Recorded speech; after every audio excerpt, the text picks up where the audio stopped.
Módulo 3, Caráter do líder, ética cristã. O objetivo geral, compreender o que é a ética e entender as suas implicações em nossa visão de hierarquia. O que é ética cristã? É o conjunto de princípios que regem nossa maneira de pensar, agir ou reagir em relação ao mundo à nossa volta, às pessoas e coisas. Quando se trata de ética cristã, precisamos deixar claro que não são os pensamentos ou princípios humanos que lhes dão corpo, mas a vontade de Deus.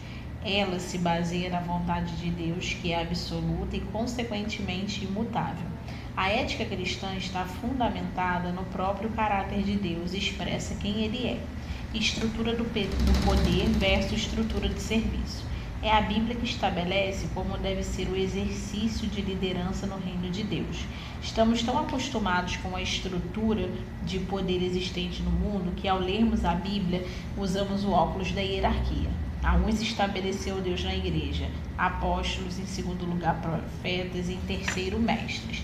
Eles vêm em primeiro lugar não porque são maiores que os outros ministros, mas porque na cronologia da construção da casa de Deus, como na reconstrução de qualquer casa, quem começa a construir primeiro é quem faz o alicerce. Essa é uma estrutura de serviço.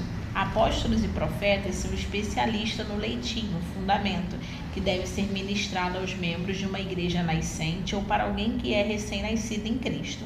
Em Lucas 22, do 24 ao 27, está escrito: suscitaram também entre si uma discussão sobre qual deles parecia ser o maior, mas Jesus lhe disse: os reis dos povos dominam sobre eles, e os que exercem autoridade são chamados de benfeitores. Mas vós não sois assim, pelo contrário, o maior entre vós seja como o menor, e aquele que dirige seja como o que serve. Pois quem é maior, quem está à mesa ou quem serve? Porventura não é quem está à mesa? Pois no meio de vós eu sou como quem serve. O líder é, acima de tudo, um servo. Essa forma de liderança tem sido implantada hoje nas empresas por causa de escritores cristãos que têm escrito best-sellers sobre esse estilo de liderança. As empresas têm visto a coerência desse estilo de liderança e procurado investir nisso. Contudo, isso nada mais é do que a forma de liderança de Jesus, na qual ele também se empenhou para ensinar aos seus discípulos um padrão. O pastor Márcio Valadão costuma dizer que a nossa disputa deve ser sempre sobre quem vai lavar os pés do outro primeiro. A estrutura que temos de líder de GC, líder em treinamento, supervisor e pastor de área não pode ser encarada como uma hierarquia, mas apenas como uma definição de papéis para servirmos organizadamente o corpo de Cristo. A estrutura de um corpo não é uma estrutura de dominação, mas uma cooperação mútua.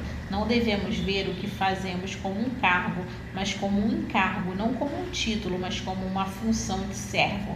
Em outras palavras, se você é um líder, você é um facilitador para que as pessoas que você lidera possam crescer e deslanchar. Lembre-se, a grandeza de um líder não está em quantas funções ele tenha galgado no ministério cristão, mas quanto ele tenha facilitado para que os outros pudessem crescer. Conclusão: nada é mais semelhante do que os seres humanos, nem nada é mais diferente. Somos iguais no fato de sermos humanos, criados por Deus. No entanto, somos diferentes nos dons, habilidades e experiências. Jamais essa diferença deveria nos separar, mas sim enriquecer o convívio. Jamais nos levar à competição, mas sim alargar as possibilidades de ajudar uns aos outros. Isso é amor. Quem somos tem sempre o propósito de completar outros. Atividade. Descreva com suas próprias palavras o que você entende por ética cristã. 2. Como a nossa visão pode influenciar a prática das Escrituras. Caráter do líder. Posição sem caráter aprovado. Entender a característica imprescindível para a liderança, o caráter. O filho mais novo de qualquer família leva consigo duas distinções. É mimado e pouco instruído em relação aos outros. Em outras palavras, se há alguém com um potencial de liderança, provavelmente não é o mais moço, e sim o mais velho, forte e experiente. Deus, porém, escolhe as coisas loucas para confundir os sábios, as fracas para confundir os fortes. Deus enviou Samuel para ungir Davi como rei. Contudo, já existia um rei naquela época, Saul. Sendo assim, por que ungiu um novo rei? Saul era o típico moço do campo, amado por todos, forte e de boa aparência. Saul foi uma importante figura na história de Israel. Ele estabeleceu um reino unificado em Israel em um tempo de completo caos, o período dos juízes. Ele foi batizado no Espírito do Senhor, revestido pelo seu poder e assim capacitado para vencer batalhas, enfrentar exércitos, enfim, ser o que muitos de nós almejamos ser, um líder cheio do poder de Deus, capaz de realizar o impossível. A grande diferença é que nem sempre o revestimento exterior do poder do Espírito implica na plenitude interior da vida do Espírito. A despeito do poder, o homem oculto no coração pode permanecer sem se transformar. Saul tinha posição, mas não tinha caráter aprovado, ou pelo menos o perdeu no meio do caminho de sua liderança. Em 1 Samuel 13, vemos quando Saul escolhe entre obedecer a Deus e preservar a sua liderança. Ele escolheu preservar a sua liderança e por isso foi reprovado por Deus. Caráter é aquilo que ninguém vê, fazer a coisa certa quando ninguém está olhando, buscar ser melhor quando ninguém está forçando, colocar o certo acima do conveniente. A intenção por trás da ação, o sentimento por detrás da escolha, o pensamento por detrás da palavra, a história que contaremos no final. Pergunte a si mesmo, você é a mesma pessoa, não importa com quem esteja? Você toma decisões que são melhores para os outros, ainda quando a outra escolha beneficia você? Você prontamente reconhece o esforço e a contribuição dos outros para o sucesso? Uma consideração importante: ter caráter aprovado para liderar implica em saber discernir diariamente o certo do errado. O apóstolo Paulo nos dá 4 critérios para definirmos o certo e o errado em uma determinada situação. Primeiro, isso convém? Existem coisas que não são pecados em si mesmo, mas em determinadas situações elas podem trazer enormes prejuízos. Isso vai me dominar? 1 Coríntios 6,12. Existem coisas que têm o potencial de me dominar, devo fugir delas. Terceiro critério, isso vai me edificar? 1 Coríntios 10:23.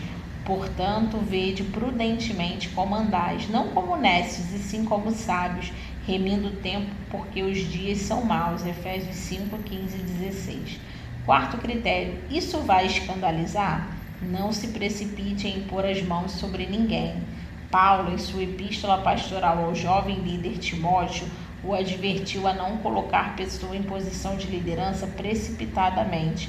Só faz sentido ter posição quando essa está acompanhada de posição igual caráter, mais dom, mais chamado e mais tempo de Deus. Sendo assim, podemos afirmar: posição sem caráter é igual irresponsabilidade, posição sem dom é igual ineficiência, posição sem chamada é igual desperdício. Posição sem o tempo de Deus é igual imaturidade e soberba. Conclusão: Saul foi escolhido por Deus, tinha dom, chamada e estava no trono no tempo em que Deus determinou. Todavia, não tinha o caráter necessário para liderar. E quando o caráter não é capaz de sustentar ao homem, a posição que ele ocupa pode destruí-lo. Mais cedo ou mais tarde, o nosso caráter será revelado. Quando isso acontecer, daremos glória a Deus ou desculpa aos homens? Meu Deus. A atividade. Baseando-se nos ensinamentos de Jesus no Sermão do Monte, elabore com suas próprias palavras uma definição para caráter. 2. Existe alguma área da sua vida que tenha contribuído para a formação de um caráter não aprovado? Explique. Módulo 3. Caráter do líder, o coração do líder. Qual o objetivo geral? Compreender o que é ética e entender as suas implicações em nossa visão e hierarquia. Porque no interior do coração dos homens saem os maus pensamentos, adultérios, fornicações, homicídios, furtos, avareza, maldade, engano, dissolução, inveja, blasfêmia, soberba e loucura. Todos esses males procedem de dentro e contaminam o homem. Jesus disse que não é o que está fora do homem que traz perigo para a alma. Ele disse que o que está dentro que tem potencial para contaminar negativamente o homem. Quantos de nós já passamos pelas experiências de falar algo ou reagir a certa situação de um modo tão estranho que nos perguntamos: de onde veio isso? Bem, Jesus disse que isso veio do coração. O trono foi para Saul somente uma forma de deixar bem claro a todos os monstros que habitavam em seu coração. Inveja, raiva e ambição tomaram conta de Saul. Ele era um rei, mas não um líder, pois é a sua saúde no coração que distingue o líder do tirano. A liderança nos oferece situações de pressão, nas quais aquilo que está oculto aflorará. Jesus disse: não há nada oculto que não venha a ser revelado. Não adianta construirmos nossa liderança sobre uma imagem que não condiz com quem de fato somos. Cedo ou tarde, nosso castelo de areia desmoronará. Sendo assim, como lidar com os monstros ocultos do coração? Identifique-os. Precisamos identificar o que há em nosso coração. Inveja, achar que aquilo que o outro tem deveria ser seu. Raiva, sentir-se roubado de algo que lhe é de direito. Ganância, quando o sucesso vale mais que seus valores. Identifique e tenha coragem de reconhecê-los. Ouça a voz de Deus, pois a palavra de Deus é viva e eficaz e mais afiada que qualquer espada de 2 gumes. Ela penetra a ponto de dividir a alma e o espírito, juntas e medulas, e julga os pensamentos e intenções do coração. Hebreus 4:12. Se existe uma área onde o líder cristão do futuro precisará dar atenção, é a disciplina de habitar na presença daquele que sempre está perguntando: você me ama? Ele fará isso por meio da disciplina da oração. Através dela, evitamos ser dominados por uma questão urgente após outra e deixamos de ser estranhos para o nosso próprio coração e o coração de Deus. Os líderes cristãos devem ter uma liderança fundamentada no relacionamento permanente e íntimo com o Verbo encarnado, Jesus. É aí que se deve encontrar a fonte de suas palavras, conselhos e direções. Henri Nouwen: traga-os para a luz. Essa é a mensagem que dele ouvimos e transmitimos a vocês. Deus é luz, nele não há trevas alguma. Se afirmamos que temos comunhão com ele, mas andamos nas trevas, mentimos e não praticamos a verdade. Se, porém, andamos na luz como ele está na luz, temos comunhão uns com os outros, e o sangue de Jesus, seu Filho, nos purifica de todo pecado. Andar na luz é sair do oculto, e isso inclui a confissão, abrir o coração para alguém com maturidade suficiente para te ouvir e acompanhar. Portanto, confessem os seus pecados uns aos outros e orem uns pelos outros para serem curados. A oração de um justo é poderosa e eficaz. Deus nos deu pessoas como instrumentos para nossa libertação. Por isso, limpe as gavetas, tire a poeira do baú. Não há monstro que resista à luz que existe na confissão.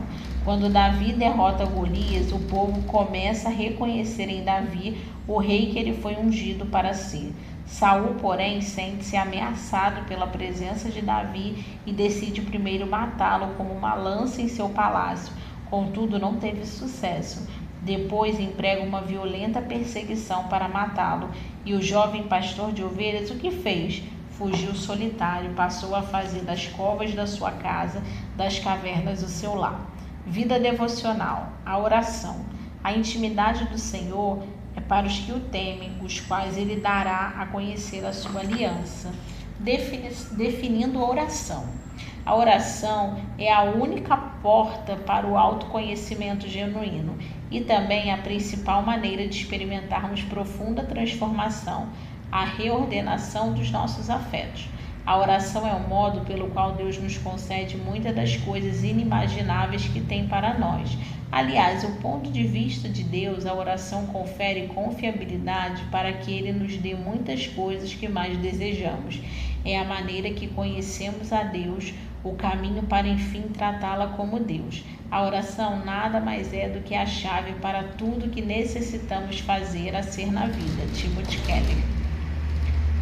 A oração é fundamental na vida de todo cristão, pois através dela nos relacionamos com o nosso Deus.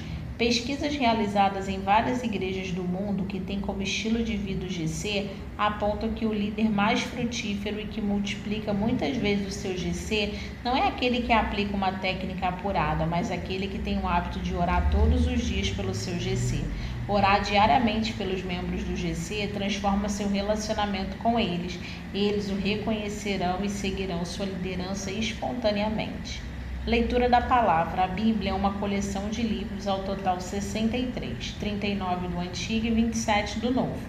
A palavra bíblica é plural de bíblios, da origem latim, significa livros. Esses livros foram escritos em um período de mais ou menos 1.500 anos por 40 autores que viveram em tempos e regiões diferentes, todos eles inspirados pelo Espírito Santo e não registraram em suas opiniões, mas a vontade de Deus.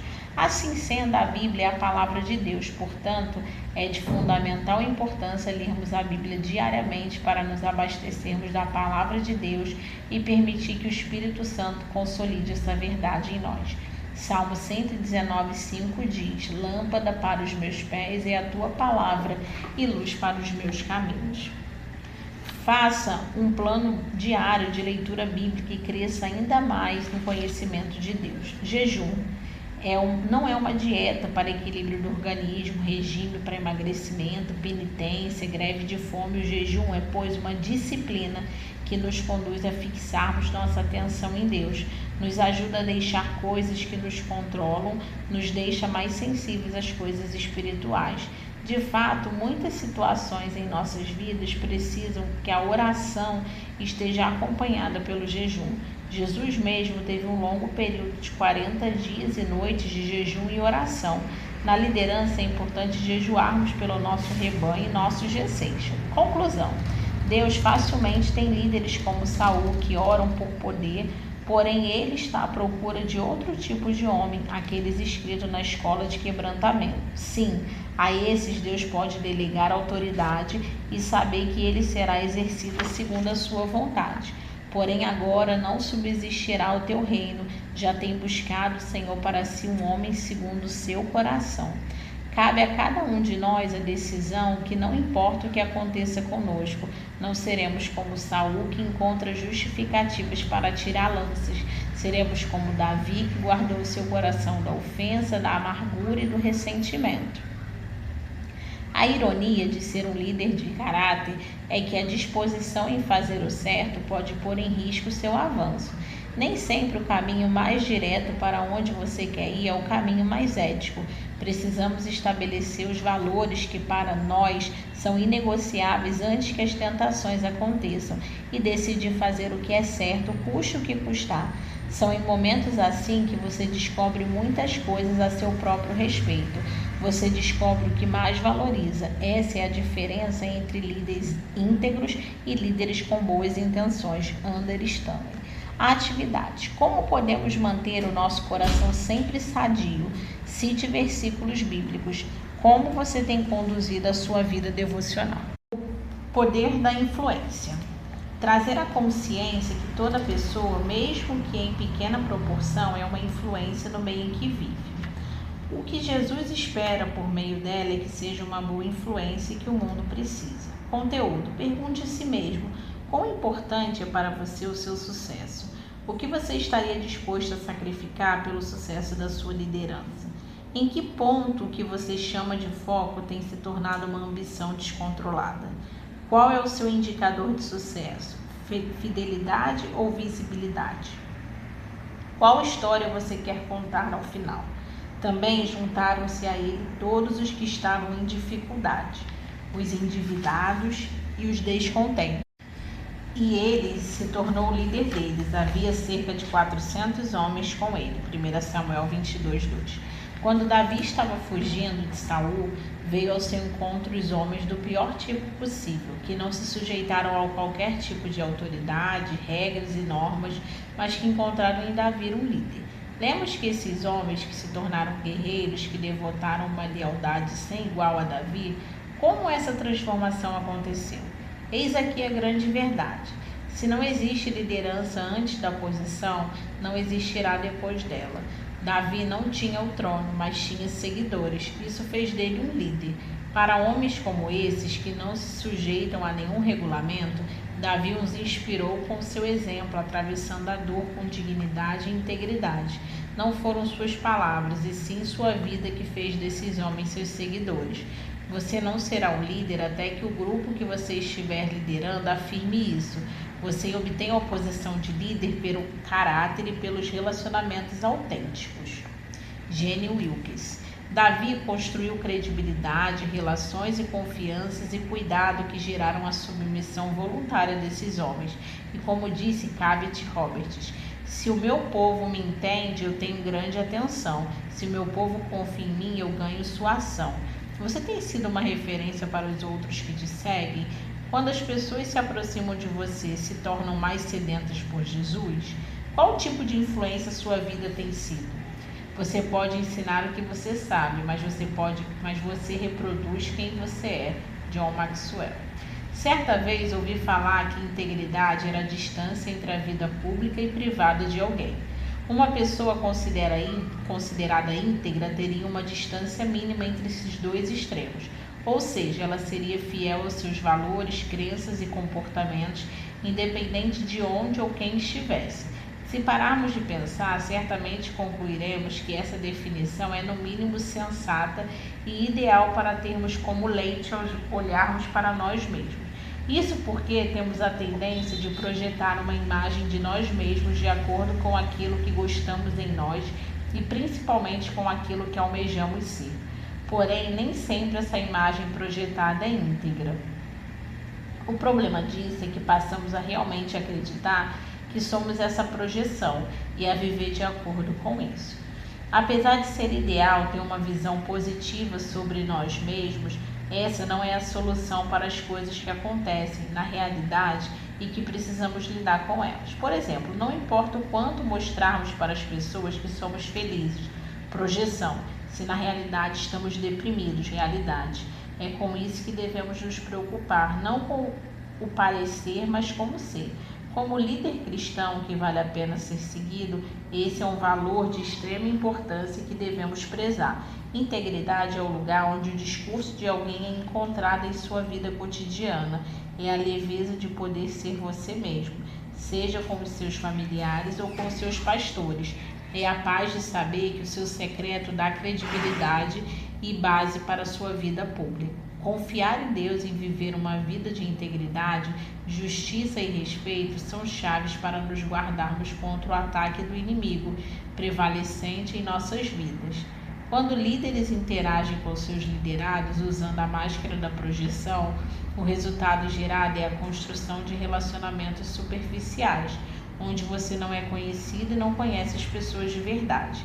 O uso dessa máscara é a fórmula perfeita para evitar o agir em Deus por meio de você. Isso porque o seu objetivo é proteger a imagem que criou de você mesmo. Porém, não foi por essa imagem que Deus mandou o seu único filho, mas sim por nós, seres reais. Só quando lidamos com o nosso eu verdadeiro é que podemos ver o agir de Deus em nós. E só quando somos transparentes com as pessoas a respeito disso é que Deus pode agir por meio de nós. Como cristãos, devemos influenciar as pessoas por meio do nosso testemunho para fazer avançar o reino de Deus. Nosso estilo de vida como discípulo de Cristo vai, sem dúvida, denunciar o que valorizamos e princípios como de mordomia, dízimos, ofertas, primícias, adoração, um coração saudável e obediente à palavra de Deus. Mordomia cristã. Quando usamos a palavra mordomia, o que vem à nossa mente é a figura de mordomo. Antigamente, muitas famílias contratavam pessoas para administrarem os seus bens. Uma pessoa para ser contratada deveria ter algumas qualidades: ser honesta, fiel, confiável, eficiente e educada. Na Bíblia, a palavra grego dioknomos, derivada de oikos, casa, família ou grupo de pessoas com afinidade e relacionamentos constantes.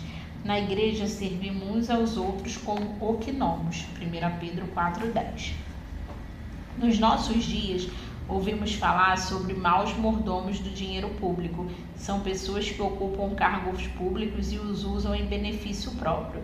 Neste encontro, contudo, vamos usar a palavra no sentido da administração de bens, que Deus tem confiado aos nossos cuidados, somos administradores do reino. 1. A mordomia da Bíblia. Na Bíblia, a palavra mordomia é usada para ensinar o princípio de que tudo quanto alguém possui pertence a Deus e que ele prestaremos contas de maneira como administramos os recursos que nos foram confiados. Esse ensino aparece em textos como os seguintes, Tiago 1,17. Tudo de bom que recebemos e tudo que é perfeito vem do céu. Vem de Deus, o Criador das luzes do céu. Ele não muda nem varia de posição, o que causaria escuridão. Salmo 24:1. Ao Senhor Deus pertence o mundo e tudo que nele existe. A terra e todos os seres vivos que nele vivem são dele. Salmo 50, do 10 ao 11. Pois os animais da floresta são meus, e também os milhares de cabeças de gado espalhados nas montanhas são os meus, todos os pássaros dos montes e tudo que vive em campos. Ageu 2:8. Toda a prata e todo o ouro do mundo são meus. Deuteronômio 8:18. Lembrem do Senhor nosso Deus, pois é Ele quem lhe dá forças para poderem conseguir riquezas. Ao lermos os textos acima, descobrimos e constatamos que tudo pertence a Deus. Apenas administramos aquilo que Ele nos confiou: o carro, a casa, os bens, o tempo, os talentos e o conhecimento. 2. O princípio do dízimo e das ofertas. O dízimo aparece pela primeira vez na Bíblia com Abraão. O patriarca entregou o dízimo a Melquisedeque, sacerdote de Deus Altíssimo, num contexto de adoração. Observe que Abraão não deu o dízimo para ser abençoado, mas porque já tinha sido abençoado. Isso é significativo porque Abraão é considerado o pai dos crentes. Em João 8,39, lemos parte de um diálogo de Jesus com os judeus. O nosso pai é Abraão, responderam eles. Então Jesus disse: se vocês fossem de fato filhos de Abraão, fariam o que ele fez. O filho verdadeiro de Abraão é aquele que não apenas crê, mas faz o que ele fez. O exemplo de Abraão foi seguido por Jacó e tornou-se um princípio para todos os crentes. Jesus deixou claro que os cristãos devem praticar a justiça, a misericórdia e a fé, sem deixar de entregar os seus dízimos e ofertas. Além disso, o sacerdócio do Filho de Deus é eterno, porque não é segundo a ordem de Arão, que era temporário, mas segundo a ordem superior. Para as Escrituras Sagradas dizem: você será sacerdote para sempre, na ordem do sacerdócio de Melquisedeque. Quanto a Melquisedeque, basta saber que ele é uma figura do sacerdócio de Cristo. Portanto, nosso sacerdote agora é Jesus, glorificado à direita do Pai, e a ele consagramos o dízimo e as ofertas voluntárias, como fez o nosso pai Abraão. O dízimo, 10% do ganho pessoal, e as ofertas devem ser trazidas à casa de Deus, onde o crente é alimentado pela palavra e recebe os cuidados pastorais. De acordo com 1 Coríntios 16:1, a contribuição deve ser sistemática, mensal ou semanal. 3. Princípios das primícias. Primícia expressa: honra com a primícia de toda a renda. Honra a Deus em primeiro lugar. Primícia sacrifica o restante. Ordenança no Antigo Testamento. Existia mesmo antes da ordenança já no coração, diferente do coração da execução. O reino de Deus em primeiro lugar. Atividade. Explique com suas palavras como Jesus influenciava as pessoas. 2. Em sua opinião, todo cristão deve ser praticante dos dízimos e ofertas? Comente. Módulo 4. Evangelismo.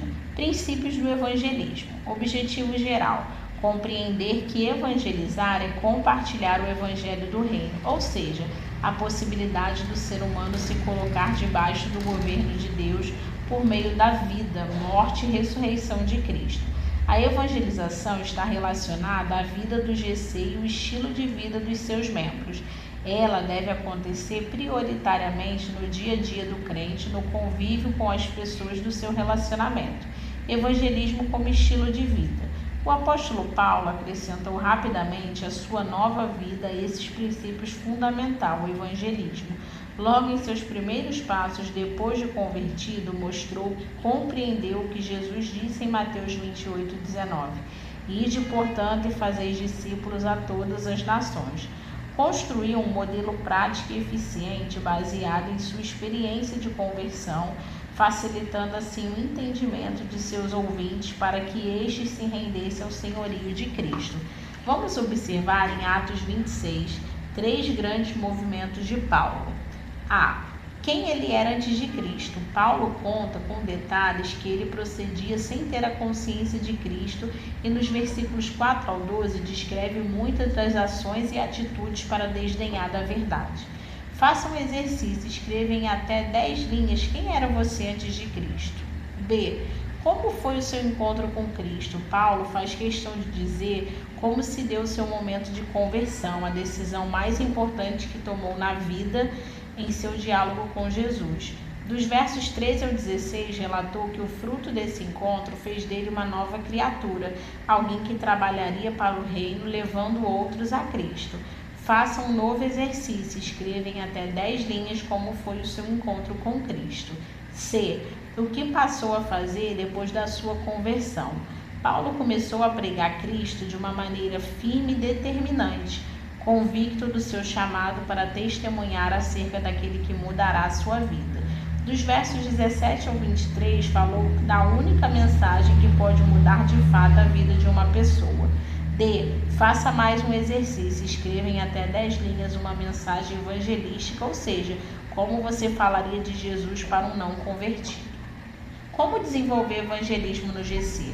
Aproveitar o momento do evangelismo no GC para conscientizar e aplicar os seguintes passos. Identificar contatos. Percorra lugares do seu dia a dia à procura de pessoas com as quais possa ter um relacionamento mais de perto e desenvolva uma amizade sólida. Olhe com compaixão e perceba quem são essas pessoas. Elabore uma lista e especifique como seu contato está em sua vida física, emocional e espiritual. B. Orar pelos contatos. Separe um tempo do período do devocional para orar pela sua lista de contatos, apresentando os motivos de intercessão. Na reunião do GC, durante o momento de evangelização, ore coletivamente pelos contatos relacionados ou dividam-se em grupo de 2 ou 3 para intercessão. Lembre-se de que o principal objetivo da oração é que os contatos tenham um encontro verdadeiro com Jesus Cristo. C. Prepare-se para o contato. Compartilhe no GC o seu testemunho de conversão baseado no modelo de Paulo, em 3 pontos: sua vida antes de conhecer Jesus, seu encontro com Jesus e sua vida agora. D. Estabelecer contato. Faça uma visita ou convites para uma refeição, ou ainda programe uma atividade em conjunto, esporte, passeio, piquenique, etc. E. Integrar o contato. Convide seu contato para o GC e para as celebrações. Acompanhe-o preferencialmente. Observe se será necessário ajudá-lo na locomoção, fornecendo os detalhes precisos na reunião, tal como local, horário de início e término. Conclusão: você é salvo porque alguém um dia pregou para você. Por isso, devemos nos aproximar daqueles que precisamos. Lembre-se de oração é orar mais ação. Ter compaixão é se colocar no lugar do outro, suprir suas necessidades econômicas e emocionais. O objetivo do evangelismo é o discipulado. Romanos 10, 14 e 15 diz: Como, pois, invocarão aqueles que não creram? E como crerão naqueles que não ouviram? E como ouvirão se não há quem pregue? E como pregarão se não forem enviados? Como está escrito: Como são belos os pés que anunciam as boas novas. Atividade. O que você entende como evangelismo? Um estilo de vida? 2. Você já participou de alguma atividade evangelística? Descreva como foi, abordando as dificuldades e acertos. Evangelismo criativo. Refletir sobre como podemos evangelizar, ou seja, comunicar o evangelho de Jesus às pessoas de forma criativa e interessante, utilizando seu network. Conteúdo. Ser criativo no evangelismo não é se desviar da palavra da verdade, nem simplificar o efeito da morte de Cristo. Ser criativo é usar um método eficaz para criar e potencializar as oportunidades e anunciar o Evangelho. A mensagem do evangelismo precisa incluir a pecaminosidade do ser humano, o amor de Deus, a necessidade do arrependimento. O nosso vocabulário crentez também precisa ficar dentro da igreja. Muitas vezes não somos claros na forma que falamos, porque analisamos e falamos como crentes. Temos que entender que quando evangelizamos, precisamos falar de maneira que aqueles que nos ouvem entendam. Nosso vocabulário crentez atrapalha a comunicação e também a mensagem. Por isso, guarde palavras como luta, prova, enfermo, ímpio, varão, desviado, deserto, mocidade, fogo, mundo, tribulação, obra, vaso. Grupo de interesse. É preciso exercer nossa criatividade o tempo todo, principalmente quando falamos do evangelismo. Nesse caso, vamos formar grupos de interesse para alcançar o nosso público-alvo. Vamos fazer uma atividade em conjunto fora do horário do GC. A escolha dessa atividade depende do que o grupo gosta de fazer. Exemplo, se tem pessoas que gostam de ler, pode-se formar o grupo do livro. Então, uma vez por semana, reúne-se para ler determinado livro. Deve-se convidar pessoas de fora do GC para participar. Por meio dessa atividade, pode-se evangelizar e convidar no tempo certo para frequentar o GC. É possível formar grupos de peteca, bicicleta, pescaria e etc. O importante é sempre estar atento para dar um bom testemunho e aproveitar a oportunidade. Use sua criatividade. Evento de colheita. O fato de trabalharmos semanalmente no evangelismo em nossos GCs trará uma potencialização para realizarmos o que chamamos de evento da colheita. O GC deve organizar de tempos em tempos um evento de colheita. Esses eventos podem ser de muitos tipos, diferentemente de grupo de interesse, este ocorre em um único dia. Aliás, deverá ser feito em dia e horário diferente do GC. E todos os membros deverão estar envolvidos na organização e desenvolvimento do mesmo. O planejamento é a chave para o sucesso, além de muita oração. Se tudo for feito com muito amor e carinho, com certeza colheremos o fruto desse abençoado trabalho. Esses eventos podem ser um jogo de futebol, vôlei, churrasco, etc. O mais comum é fazermos um evento com comida. Também é possível preparar um testemunho para impactar os nossos convidados. Vamos lembrar que GC é um movimento que estende seus braços para alcançar nossos vizinhos, amigos de trabalho, parentes e etc. Conclusão: evangelismo criativo é utilizado de diversas formas para levar o evangelho, usando criatividade, arte, humor e até improviso. A ideia é transportar barreiras com o preconceito e a cultura, tornando a mensagem mais comunicativa e visual, sem adocicar ou diluir o evangelho e sem deixar de lado a centralidade de Cristo. A atividade. O que você entende por evangelismo criativo? 2. Qual a maneira mais fácil de evangelizar?